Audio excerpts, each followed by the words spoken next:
Hello বন্ধুরা, কেমন আছো তোমরা সবাই? আশা করি তোমরা সবাই ভালো আছো। আমিও ভালো আছি। দুপুরবেলা মনটা কোনো কিছু মাখা খেতে ইচ্ছা করছে। দিয়ে ভাবলাম ঘরে কি আছে দেখি। দিয়ে দেখলাম ঘরে টমেটো রয়েছে।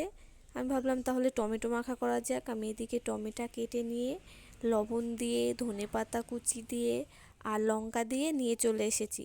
তারপরে মনে পড়লো ঘরে হজমোল্লা আছে, হজমোল্লাটা গুঁড়ো করে দিই, তাহলে আরও টেস্টি হবে। দিয়ে আমি সেই মতো মাখাটা শুরু করে দিলাম। লঙ্কাটা ভালো করে লবণ দিয়ে ডলে মেখে, তো দেখতেই পাচ্ছ কেমন মাখা হয়েছে। কার কার জিভে জল চলে আসছে কমেন্টে জানিও কিন্তু। আর কার কার টমেটো মাখা খেতে ভালো লাগে বলবে। আর আমি লঙ্কা দিয়েছি, 3টে লঙ্কা দিয়েছি। লঙ্কা দিয়ে ভালো করে মেখে সবাই মিলে খেলাম। কে কে এইভাবে টমেটো মাখা করে খাও কমেন্টে অবশ্যই জানাবে কিন্তু।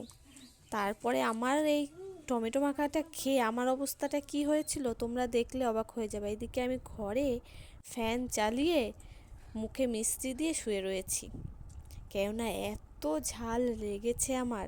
আমি পুরো শেষ। ভিডিওটা তোমাদের কেমন লাগলো অবশ্যই কমেন্টে জানিও। টাটা।